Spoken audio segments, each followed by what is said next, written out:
Sir, it would be a good idea for you to talk about how you started your journey of learning repertory. Of learning repertory. I'll In the tell you, beginning. when I was around, I just had Kent's repertory, okay, when I started. So I just read the repertory and read it and read it. And then, I just took, like I told you, sepia, and I looked at every rubric with sepia, which didn't help me to learn sepia, but it helped me to learn the repertory, you know. First of all, so just reading. Then I repertorized movies, I repertorized cases, I repertorized pathology. I did all these things in order, to learn what the words are, where I can find a rubric, where, etc. Then let me tell you something. The first one of the first computer repertories in 1982 was developed by Israeli homeopath Joseph Reeves. So we had the whole repertory in a bunch of floppy disks like that, three for mind and 3 for abdomen. There were 40 floppy disks. Now, all the students, we had to type it in. So I typed in abdomen, stomach, extremities, and half of head. I typed it into the computer program. So I got to know something. It's just practice. There's no escaping at work. Now, today it's easier because you can do searches for words and stuff like that, but it doesn't always solve the case. You have to know.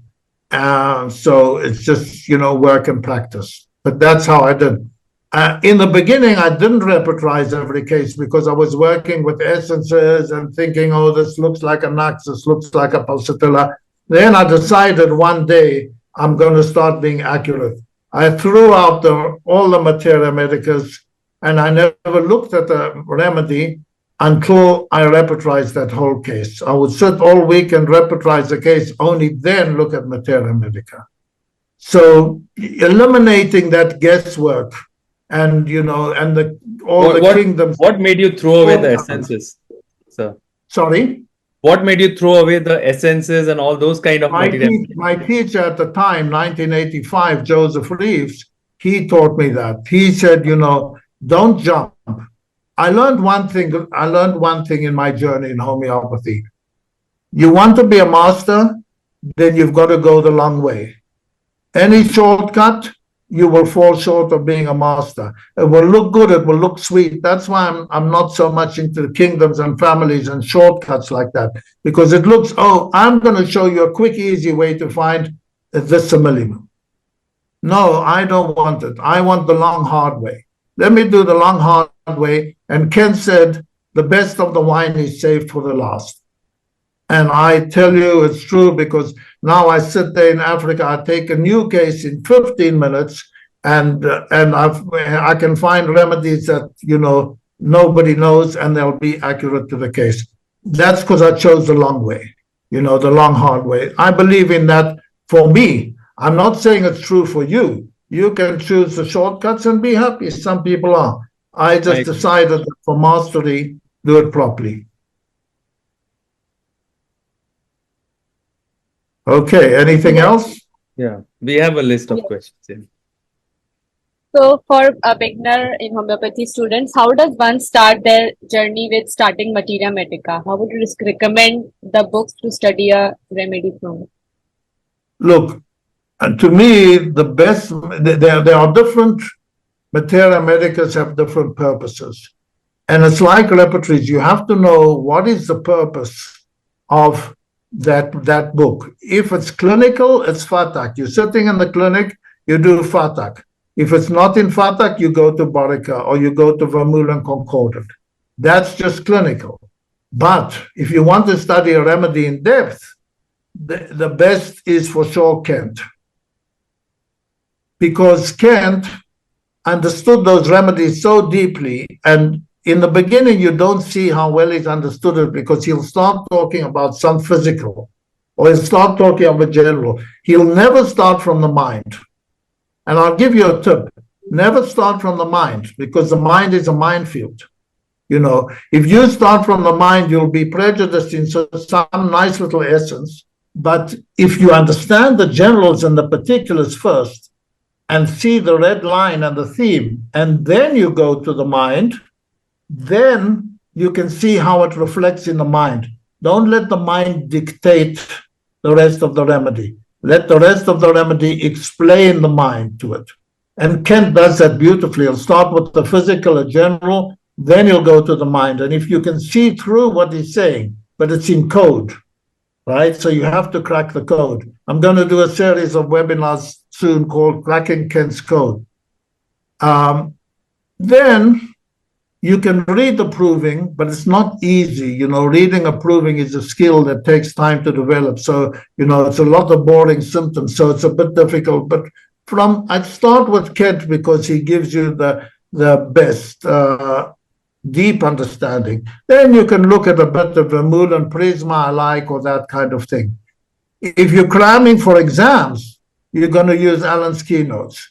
So you've got the exam, you're a student, you have to learn 150 remedies by tomorrow morning.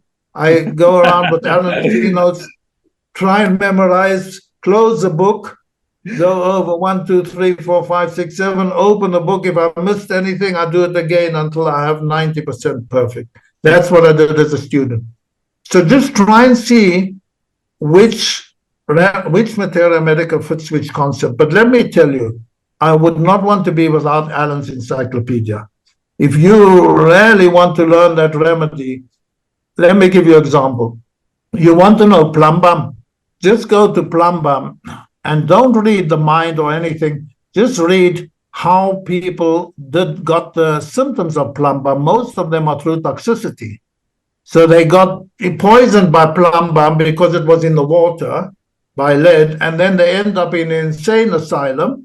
And then it tells you exactly what they're doing in that insane asylum, you know.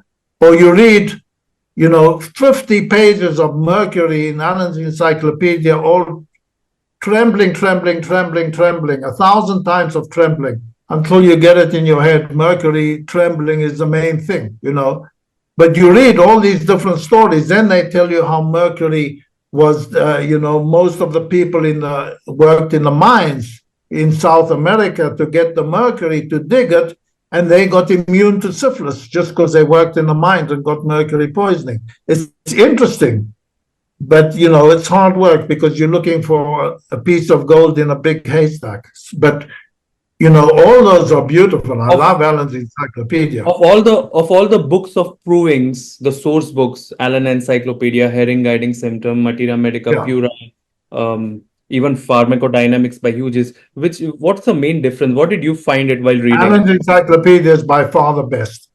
Why? Because Herring is just taking the provings and kind of synthesizing it into short things that he knew. It doesn't have the detail that Alan has. Materia Medica Pura is a bit older than Alan, so there was symptoms added by then. Nobody matches Alan's encyclopedia. The only shame is that they didn't continue his work.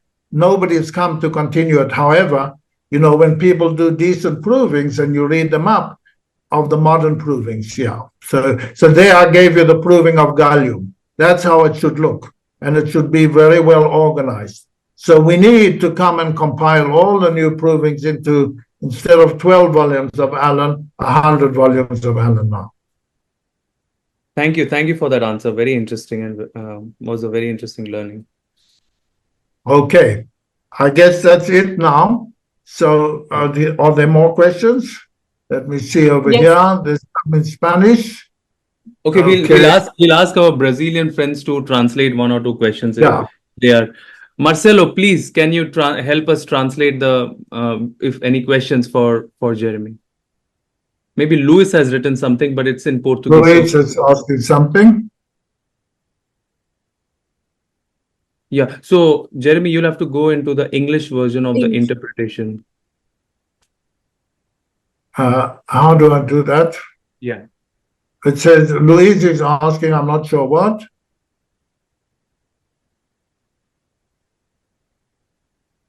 About cancer. Luis is asking about cancer, but I'm not sure what he's asking. But look, I'm not sure what it.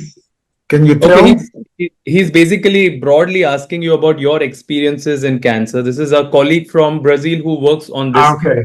case. So it's a bit off topic, but I'll just say like that. Cancer is not easy, but you have to say, is it cancer stage 1, 2, 3, or 4?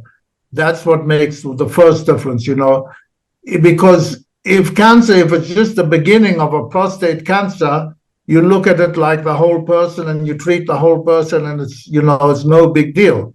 But if you've got somebody coming with pancreatic cancer stage 4, you don't treat the whole person. You have to focus just on the cancer and treat just the main pathology and more affinities and more the main symptoms that are coming up. So, that's a short answer for a very big question. Cancer is just a big name for many different kinds of diseases. It depends on which cancer and what stage of the cancer. Yeah. Okay. Well, any other question? I think that's about it. That's about it, Sherr. Yeah, thank you so much. Thank you so much for your time and thank you for inspiring us. That's good. And I'm very happy to meet you all and hope to see you again soon. Thank you for organizing the webinar. Thank you. Thank you. Thank you. All the best. Bye-bye now. Bye.